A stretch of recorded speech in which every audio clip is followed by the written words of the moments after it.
At her wedding, my stepdaughter ignored me completely, gave her real dad the dance, and thanked him in her speech. Hours later, she handed me the bill. I looked at her, and walked away without a word. Hey, I'm Daniel, and I'm 54.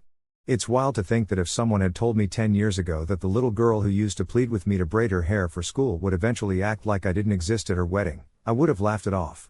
But family's funny like that. The ones you give so much to often end up feeling like they deserve even more, and sometimes, they only start appreciating you when you're not there to pick up the tab. I met Grace when she was just 9. Both her mom Olivia and I were fresh off some tough divorces, hers was especially messy. Grace's dad, Jeremy, wasn't around much. He'd pop in maybe twice a year, drop a check, take Grace out for ice cream, and then disappear for another 6 months. Meanwhile, Olivia and I were slowly building something stable. I wasn't trying to be a replacement dad, but I was there for everything: school plays, scraped knees, late nights filled with math homework, and the first heartbreaks. I showed up, even when it was inconvenient. Especially when it was inconvenient. Eventually, she started calling me dad, which I never pushed for. I was clear with her, I wasn't trying to take that role unless she wanted me to. I'll never forget the day after her middle school graduation when she looked up at me and said, "Thanks, Dad." I definitely teared up. Olivia squeezed my hand, knowing exactly how much that meant to me. I helped pay for her braces, got her a safe, used Honda for her first car. It wasn't anything flashy, but I'd saved up for it. When she got into her dream college, I drove the U-Haul myself and spent a couple of nights putting together IKEA furniture in her dorm room. I was always there, whether it was Christmas, her birthday, or just a random Tuesday when she forgot her umbrella, not because I had to be, but because I loved her. But when she turned 20, things started to change. The thank yous became less frequent, and our conversations turned more transactional. Then, during her senior year, Jeremy re-emerged.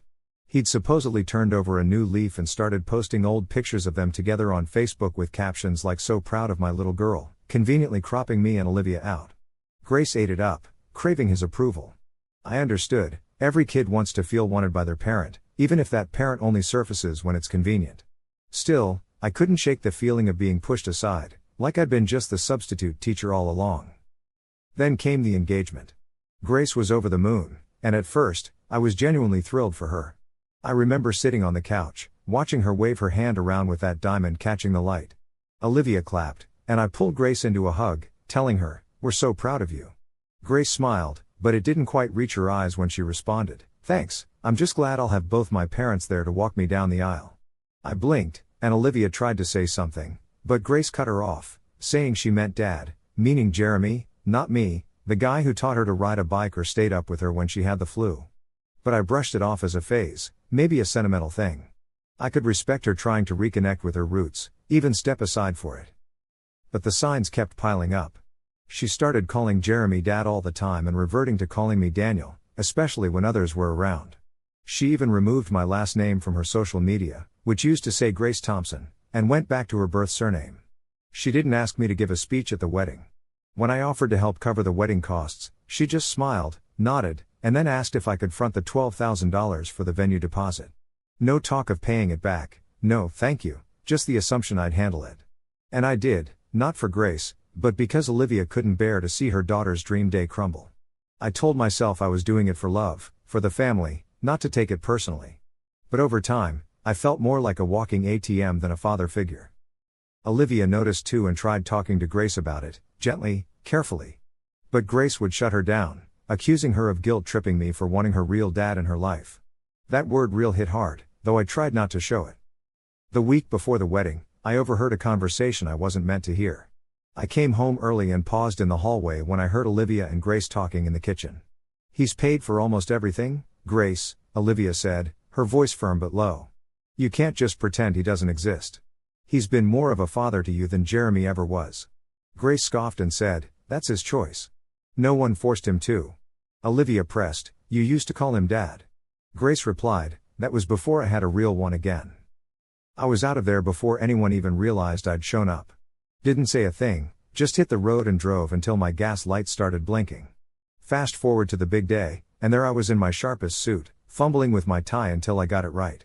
I showed up early, helping out with the chairs, chatting with the caterers, and making sure the sound system wasn't going to embarrass anyone. Grace barely gave me a nod when I walked by. Then Jeremy strolled in late, wearing enough cologne to clear out the room. Grace squealed and hugged him like he was a long-lost hero coming home. I just hung back, feeling like some extra in a movie where I wasn't even invited to be a part of the action. During the ceremony, I sat quietly next to Olivia. When it came time for the big who's walking her down the aisle moment, Grace happily looped her arm through Jeremy's, shining brighter than the lights. Not even a glance my way. The reception was downright painful. The dad-daughter dance? With Jeremy. Her speech? All about her mom, her awesome new in-laws, and her incredible dad, Jeremy, who apparently showed up just in time.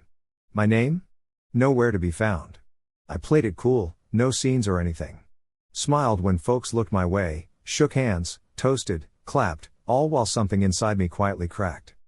When most of the crowd had drifted out and I was grabbing my jacket, Grace waltzed up, looking radiant and a bit too pleased with herself.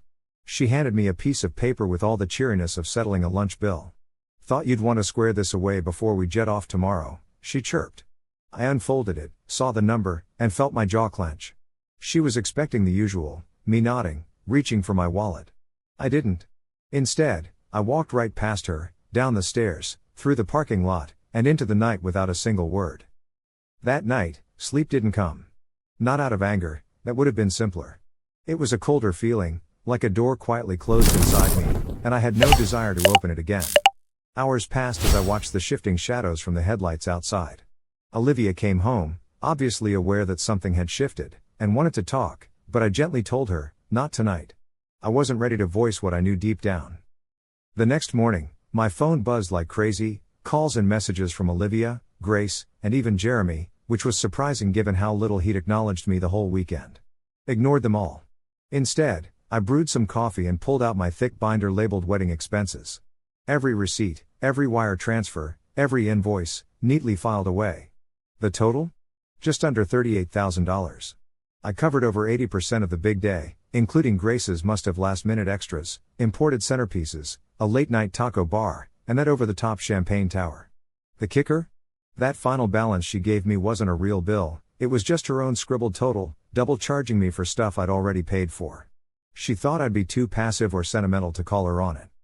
Spent that Sunday filing disputes with the venue and vendors, sending in all my proof and freezing the leftover wedding fund in the joint account I'd set up for Olivia's last-minute needs. Then, I sent Grace a straightforward message. I was done covering wedding costs. Any outstanding bills were now between her and her biological dad. I wished her the best and didn't bother signing it. Just hit send and switched off my phone. That night, Olivia and I had a real conversation, no more tiptoeing around. She was heartbroken, not just over Grace but everything, how it all unfolded. She admitted she'd noticed Grace's change in behavior but chalked it up to nerves or stress. "I thought she'd come around," she said, "once she realized everything you did for her." "She did notice," I replied quietly. "She just didn't care." Olivia didn't argue. The next few days were a whirlwind. Grace sent a long-winded, self-pitying email, not to apologize but to justify. She claimed she didn't mean to hurt me, that it was her day and she shouldn't have to pretend for anyone else's comfort. Oh, and she also thought I was being childish for bailing on my responsibilities.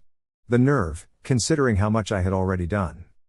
So, the whole reason her wedding even happened was because I didn't say anything. Then a week later, Jeremy called me up. Yep, Jeremy, the guy who didn't put a penny towards the wedding, showed up late, danced, posed for a few photos, and bailed. Now, he had the nerve to leave me a voicemail saying, "Man to man, I think you overreacted. You know how it is with girls and their dads, it's emotional. She needed me. And I stepped up. Don't punish her for choosing her real family." I couldn't believe what I was hearing. This dude saying he stepped up? Please. I stepped up when Grace was in the hospital at 13 with appendicitis, and Jeremy was too busy to care.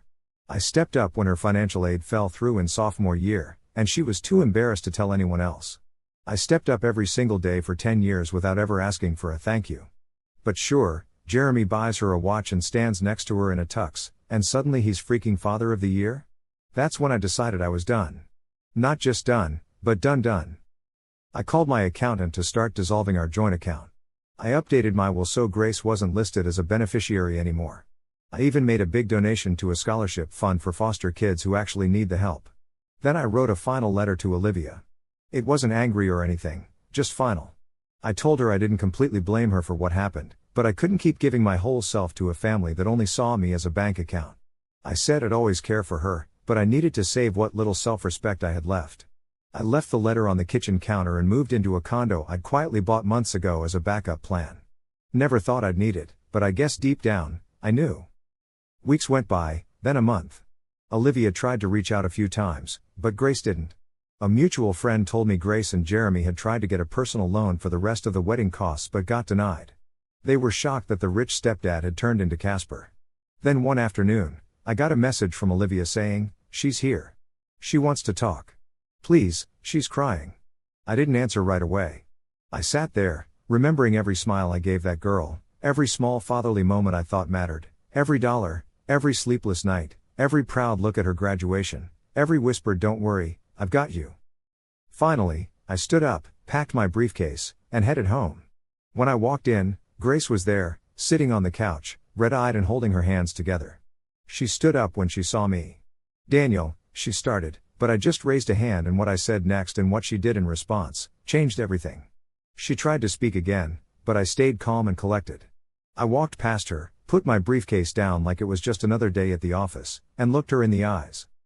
"You know, when you were 13, you begged me to come to your school's father-daughter breakfast because you didn't want to go solo.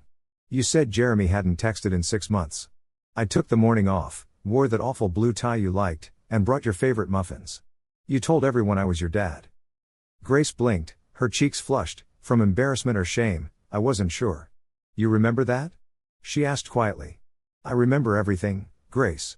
Because I was there for everything, and I wasn't keeping score, not then. But apparently, someone was." She looked down, twisting her fingers. "I messed up," she admitted. "I know I did. I was trying to. I don't know. Make peace with things. Jeremy wanted to be more involved. I didn't think it would hurt you like that." I tilted my head. "Didn't think or didn't care?" She flinched. "That's not fair." "What's not fair," I cut in, my voice low but steady, "is that you made me pay for a seat at a table I was never really invited to. You walked past me again and again, and each time I told myself to let it go. I sat through every slight, every omission, every erasure of 10 years of my life. And still, I paid for the napkins." That last bit caught her off guard. She looked confused. "Napkins?" "Custom monogram napkins," I said, almost laughing at the absurdity. $447.20 for linen with your new last name. The one I'm not part of." Silence. "I didn't mean for it to be like this," she murmured. I got caught up in the idea of finally having my real dad around. You thought I'd just take it," I interrupted, but softer now. "Like always." Just then, Olivia stepped out. So here's what went down. Grace was standing there in the hallway, her eyes all red, clearly she'd been eavesdropping. She didn't say anything, but Grace looked at Olivia like she was her last hope. "Mom, tell him," she pleaded. But Olivia just shook her head slowly and said, "No, Grace. Not this time." Grace looked between us, and it was like she finally got it. No one was going to bail her out this time with guilt or sympathy. Everything around her was changing, and she was lost. "I didn't think you'd just vanish," she said, her voice breaking. "I didn't disappear," I told her.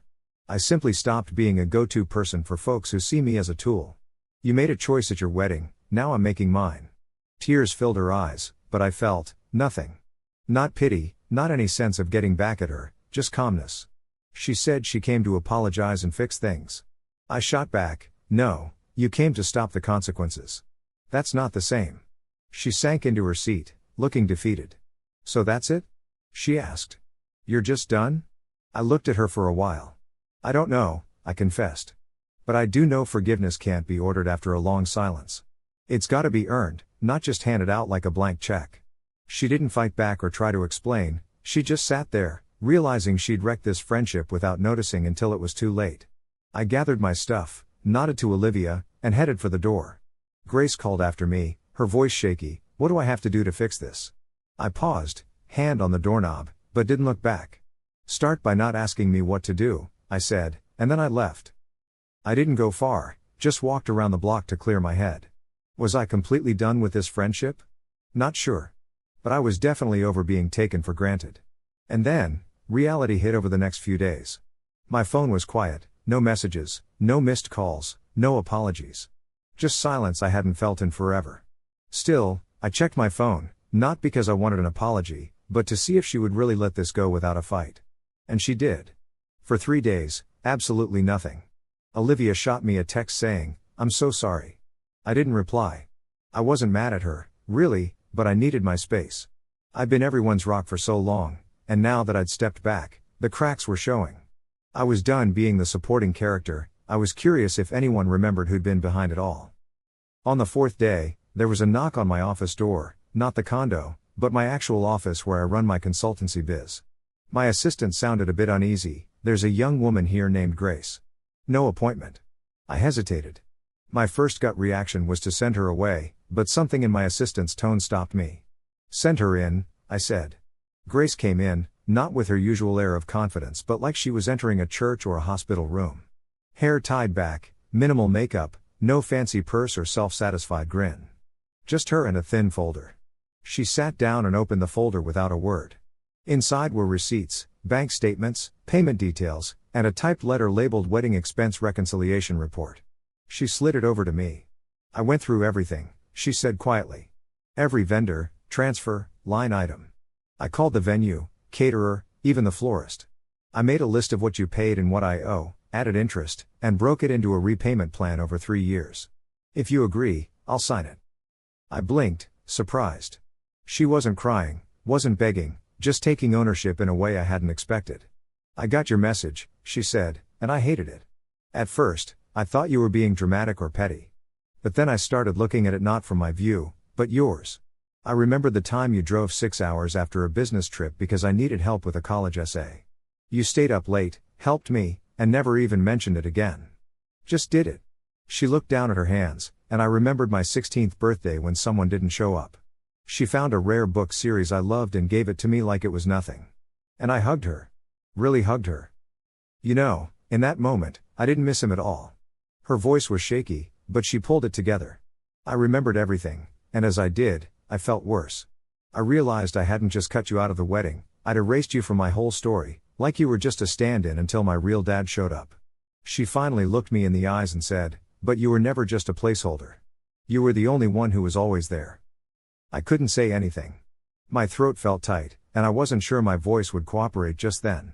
"I'm not asking you to forgive me today," she continued, "but I want you to know I see it all now. And I'm going to fix it, not with words, but with time and action." I opened the folder she gave me. Everything was accurate, and the plan was fair. There was even a clause saying if she missed more than 2 payments in a row, the whole debt would come due. It wasn't about the money, never was, but she understood that. That's why it meant something. After a pause, I nodded and said, "Okay, let's see how serious you are." She let out a deep breath, not exactly relief, but something more like determination. That was 6 months ago. Since then, she's been on time with every payment. Small amounts at first, $150 here, $200 there, but she's been consistent. More than that, she's been present. She calls once a week. She even invited me to dinner with her and her husband, just us 3. No big speeches or forced apologies, just a chance to talk, laugh, and start over. Olivia and I have been on our own journey too. We didn't get back together right away. We needed some space. But in that space, we had honest conversations we hadn't had in years. We're seeing each other again now, carefully and slowly, like 2 people relearning how to trust. Last week, Grace asked if I'd consider being part of her child's life. She's pregnant, due in a few months. Her voice trembled when she asked, like she thought I'd say no. But I didn't. I told her I'd think about it, then I smiled and said I've got plenty of bedtime stories ready to go. She cried, "Happy tears this time." We're not perfect. There are still scars, but scars mean healing, not forgetting. And for the first time in a long time, I don't feel invisible. I feel seen, not for what I gave, but for who I was and who I am. Sometimes, that's the most powerful revenge of all. Not by silently walking away or saying a cold goodbye, but by becoming someone they can't ignore anymore. Because I didn't walk out to make them feel bad, I walked out to remind myself that I still mattered. And now, they finally know it.